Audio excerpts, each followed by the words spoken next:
So this is kind of a continuation of part 1, where I talked about Inanna, the mother goddess, queen of heaven, goes by many different names. The priesthood associated with this goddess is a transvestite, and that's we've seen that from ancient Babylon. Then it gets into Greece and Rome. So this mother goddess is worshipped all over the world. Today goes by different names. And the system of eunuch priests, or transvestite priests, has also spread around the world. So I came across this academic journal called Priests of the Goddess, Gender Transgression in Ancient Religion by Will Roscoe, 1996. So this paper talks about mainly 3 types of transvestite priests of the mother goddess. The first are the Galli from Greece. Undoubtedly the most shocking practice attributed to Galli, self-castration.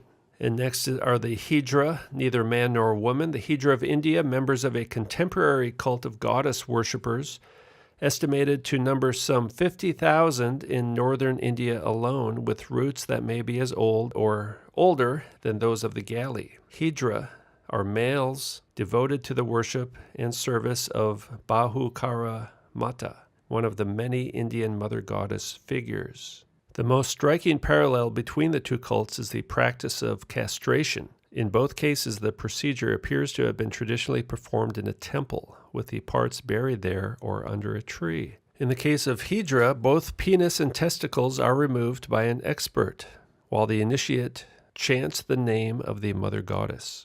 The blood is allowed to flow freely in the belief that it drains away the heat that is the source of both maleness and sexual desire. As a result, the initiate is nirvana, liberated, reborn. He becomes a sannyasi or itinerant saint who embodies the strength of the goddess. Embodies the strength, all right? He's possessed by the goddess and is able to convey it to others in the form of blessings and also curses. They channel the goddess of fertility. Castration does not transform Hydra into women. We are neither men nor women, although they generally wear women's clothing in public. Their exaggerated femininity and body public behavior immediately gives them away as Hydra. It's kind of like the Hydra celebrities that we see on TV. Their body public behavior gives them away. Some Hydra fulfilled important roles in palace administration. Kind of like in the White House, they still do. The oldest texts attribute supernatural powers and or religious roles to eunuchs. Now we'll look at ancient Mesopotamia. The oldest of these roles is that of the Sumerian Gala priest. See, Gala became Gali in Greece. Gala appear in temple records dating back to the middle of the 3rd millennium BC. The word Gala was written using the signs penis plus anus. All right.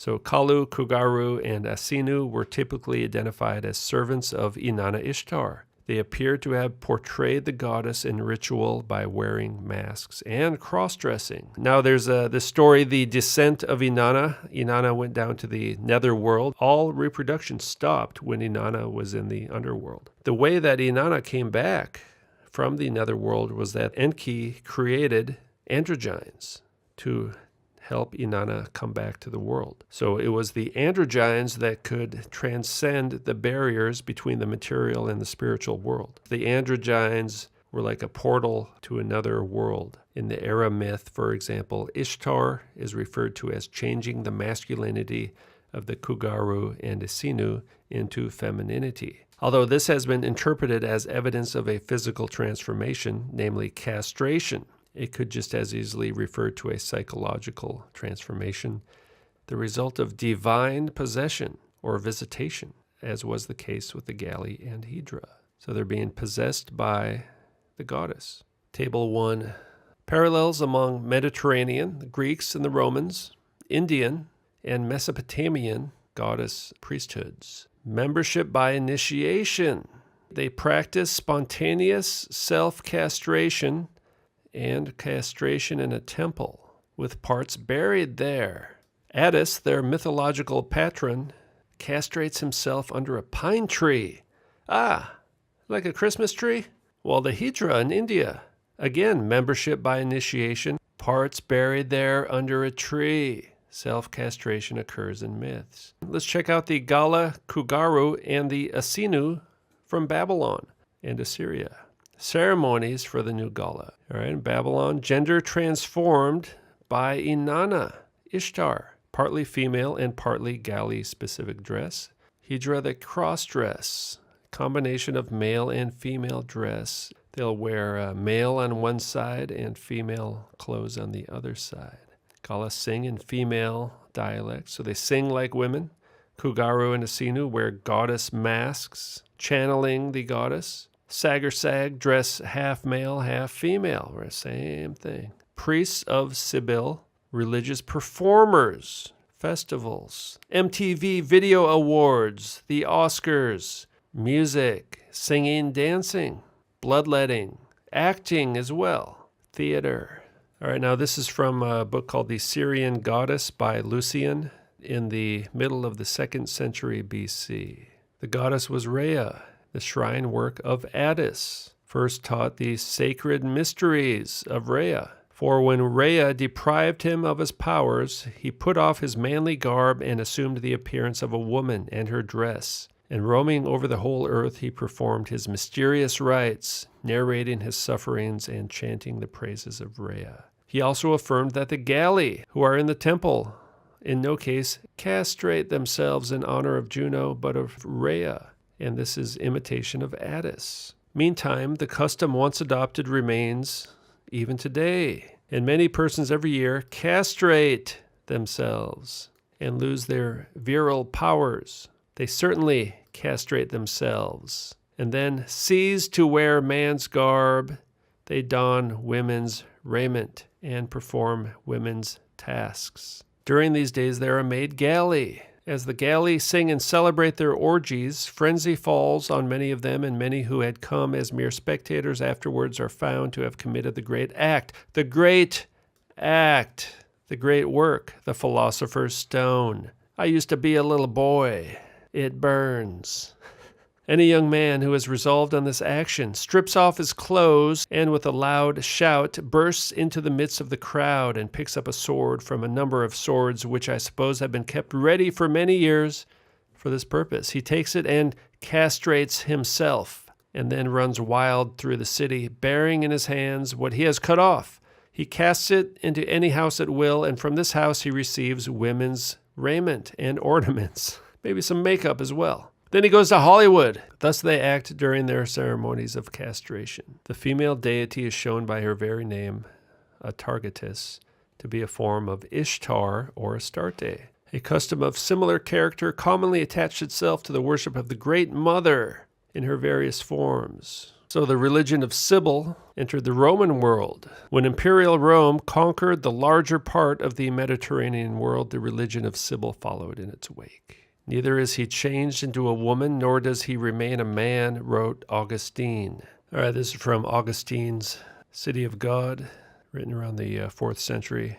To be present in the temples of devils, to witness the priests of Sibyl mutilating themselves, the effeminate being consecrated, castrated, the raving fanatics cutting themselves, Gali, the castrated priests of Sibyl. These gods of the pagans are all evil, because they are not gods, but evil spirits. These gods who desire to be honored by theatrical plays, these gods exacting plays in their own honor. They had them dedicated to themselves, consecrated to themselves. The demons who delighted in blinding men to the truth. The gods demand stage plays in their own honor. So there's this correlation between the transvestite priest and the actors in the dramas. And the Olympics, by the way, right? The Olympics is also done in honor of the gods. That's why we have all these transgendered Olympic athletes. The golden ass, all right, there's another primary source. Everyone hideously made up, their faces crazy with muddy paints, and their eyes artfully lined. The soil became wet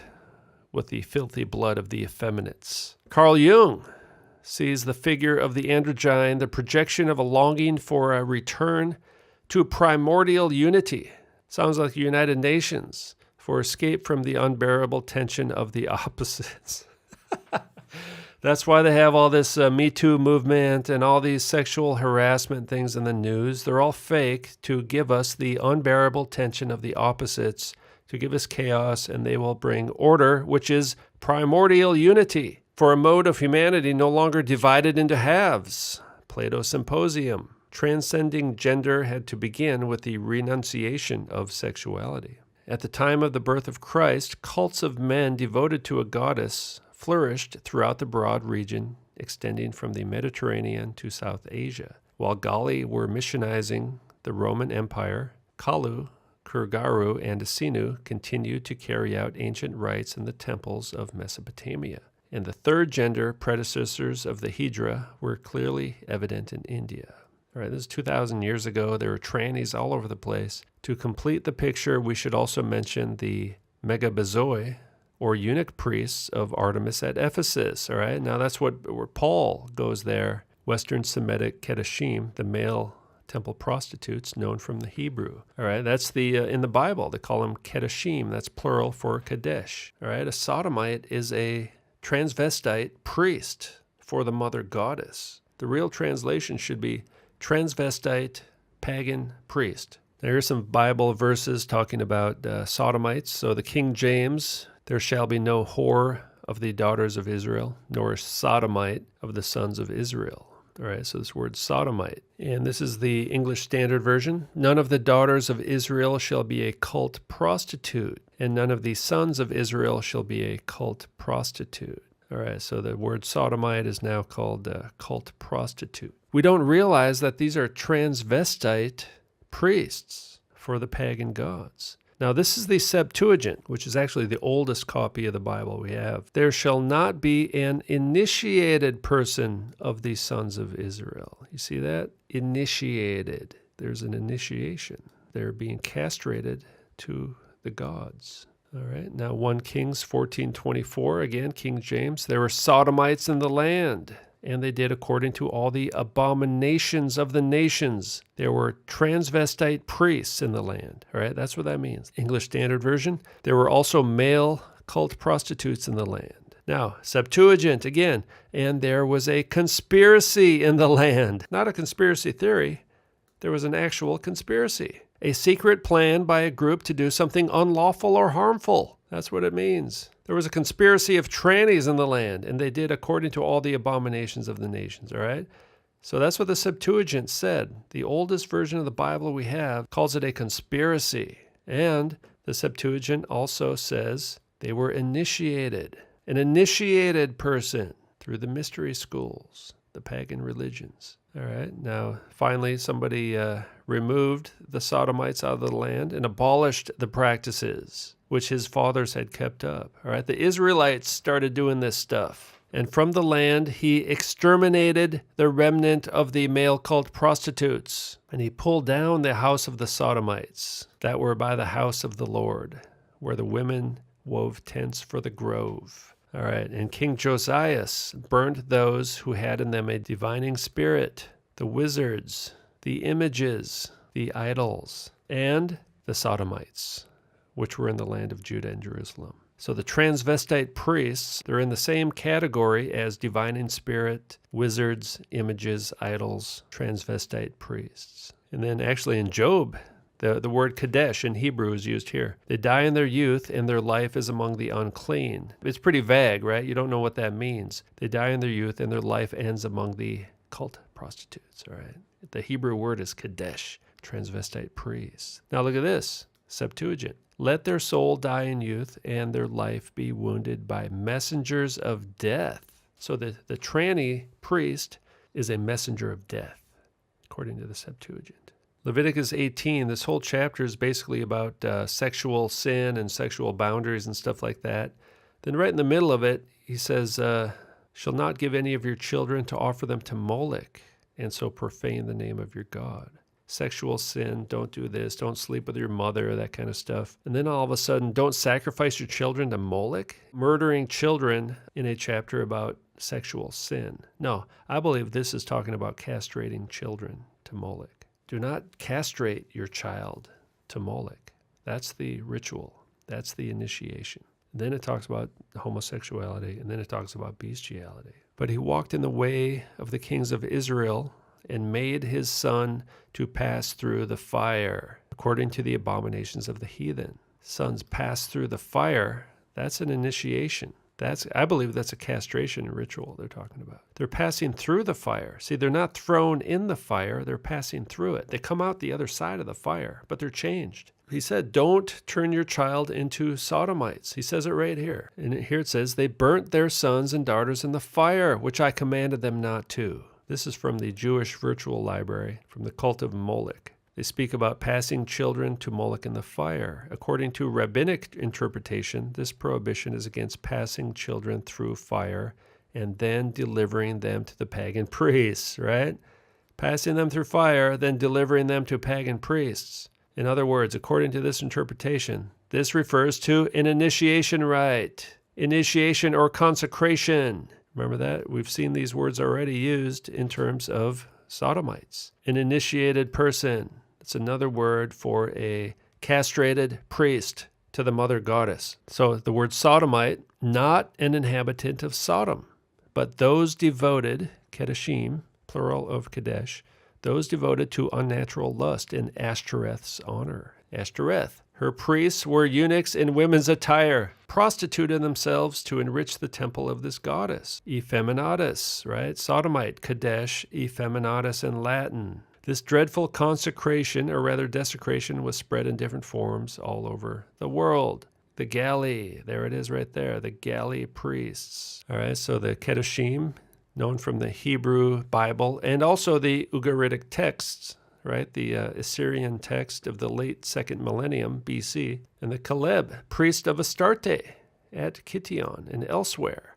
Beyond India, modern ethnographic literature documents gender-variant shaman priests. Yeah, there you go. Gender-variant shaman priests throughout Southeast Asia, Borneo, and Sulawesi. All these roles share the traits of devotion to a goddess, gender transgression, and homosexuality, and actual or symbolic castration. Most at some point in their history were based in temples and therefore part of the religious economic administration, the mass media industrial complex of their respective city-states. These were high-ranking trannies, same as it ever was. The goddesses who stand at the head of these cults, Sybil, Bahukara Mata, and Inanna Ishtar, and Mother Mary with the eunuch priests, also share important traits. All three are credited with the power to inspire divine madness, which can include the transformation of gender. Ishtar, the goddess of sexuality, is notoriously promiscuous, never marries, and indeed is herself a transvestite. To turn a man into a woman and a woman into a man are yours, Inanna. In all three cultural regions, the goddess-inspired priests were conceptualized as occupying a distinct gender category, as we have seen. Hydra routinely refer to themselves as neither men nor women. In a similar way, the flow of blood during the castration of Hydra is believed to empty them of both desire and gender. Because of this, they can serve as vehicles for the transmission of the sexual energy of the goddess. They become her phallus, as it were, erotic ascetics. So this is the entry on Ashtoreth. The chief goddess of the Phoenicians, as Baal, was the male. By the plural, different phases of the same deity. Ashtoreth, the female version, the female phase, and Baal was the male phase of one deity. The active and passive powers of nature, generative and receptive, suggested the male and female deities, Baal and Ashtoreth. And that's what the Freemasons talk about all the time. All right, here's another dictionary. Although a Baal was a male god and Ashtoreth a female god, the two are often linked to represent the religion commonly known as Baalism. Ashtoreth of the Zidonians, Ishtar of the Akkadians, and Astarte of the Greeks, the Queen of Heaven, Mother Mary of the Catholics with their eunuch priests, kind of representing the eunuchs, right? The word eunuch can be used for someone who's chosen a life of celibacy. Catholicism is a goddess-worshipping cult. Of course, Diana was the name of Wonder Woman. The goddess of Ephesus, called Artemis by the Greeks, now under the male form, now under the female. The priests were eunuchs and were called megabazoi. The Ephesian cult of Artemis was by no means confined to Ephesus. The statement of Acts, whom all Asia and the Roman world worship, was no exaggeration. So this cult of transvestite priests worshiping the mother goddess was all over the world. Artemis worship was at length Christianized in the middle of the 5th century by the substitution of the mother god, Theotokos. This was the beginning of Mariolatry, all right? What do you think that means? Mariolatry, the idol worship of Mary, all right? Now, I always get these comments when I talk about Mary. Hey, Mary is a great woman, a human female, mother of Jesus Christ. But Mary is not a goddess. They changed the name, again, of Artemis to Mary, all right? Just like it changed from Inanna, Ishtar, Ashtoreth.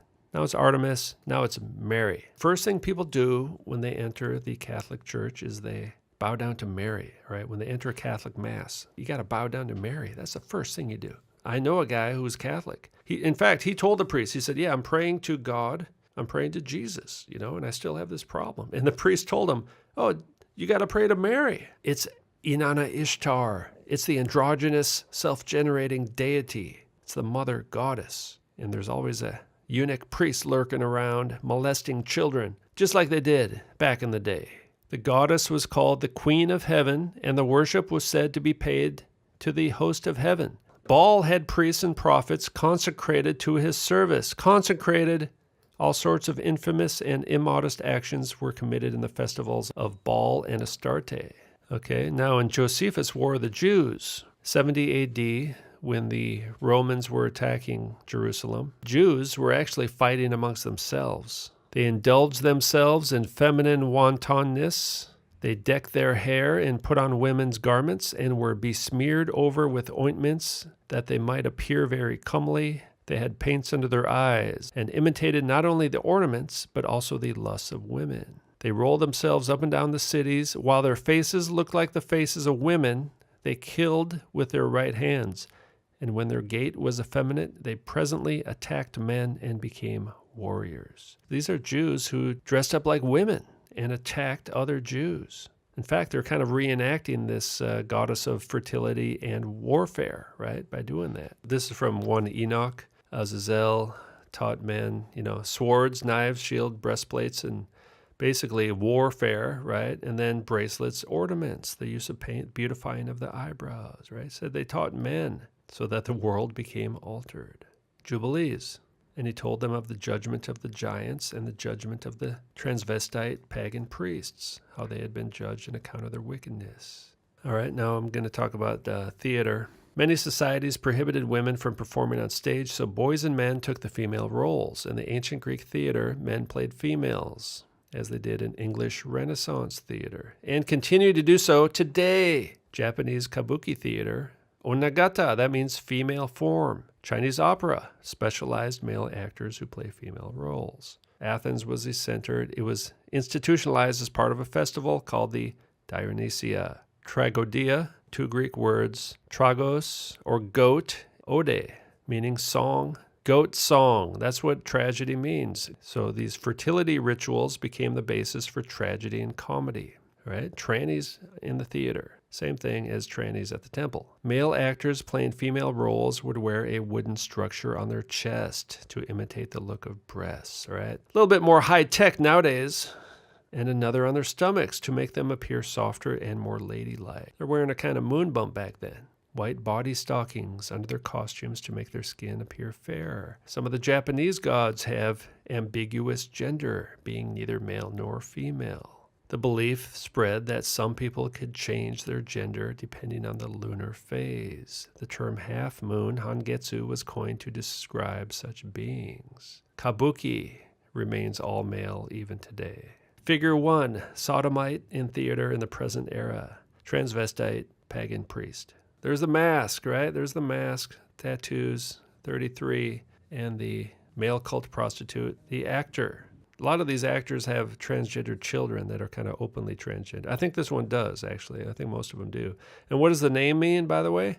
Angelina Jolie, right? Remember, the J is a relatively new invention. Angel, right? Angel, holy, holy angel. And there we have implements of castration. Castration clamps found in the river Tame and now at the Museum of London. Bronze ritual Roman-era castration clamps. And notice it looks just like a Freemason sign. This is castration, right? This peace sign, that's what it means. Castration, they're doing it near the eyes. You'll be enlightened and is doing this thing here as well, right? There could be a number of meanings of this peace sign, and a lot of times people are just guessing at what they mean. But what does it mean for them? Why do they do it? I think it means this. And I think this means this. It's the same thing. It's a castration cult, transvestite cult, all for the goddess Inanna. They're castrated, transgendered, pagan priests. These people are in the transgendered elite that run the world. It's always been this way, really. Until the end, they will be destroyed, and we will inherit the earth, all right? This is the religion that's in direct opposition. They, in fact, they imitate everything, and they just do it totally opposite, right? These are the transvestite pagan priests and entertainers in the Babylonian and Greek and Jewish mystery schools, mystery religions. Combination of paganism and mysticism.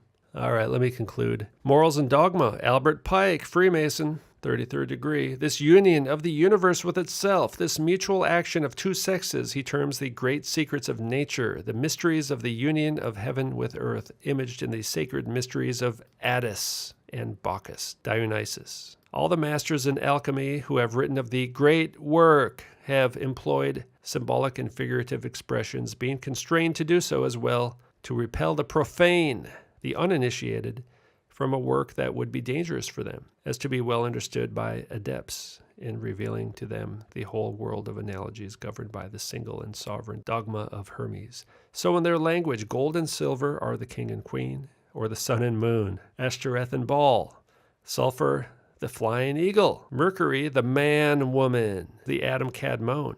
That's the hexagram. That's on the Great Seal of the United States and above the flying eagle. Winged and bearded, mounted on a cube, crowned with flames, matter or salt. The winged dragon, the metals in ebullition, lions of different colors, Inanna Ishtar. And finally, the entire work has for its symbols the pelican and the phoenix. All right, the phoenix is Inanna Ishtar. Inanna Ishtar descended to the other world and rose again. All right, that's what the phoenix is representing. Inanna descending to the underworld. How did Inanna return from the underworld? The androgynes. Remember, the other god created a race of androgynes so that Inanna Ishtar could return to Earth. So what I believe is that this is the origins of the modern day transgender agenda. The nations are still under the control of these gods and goddesses with their transgendered, transvestite priests. Nothing's changed.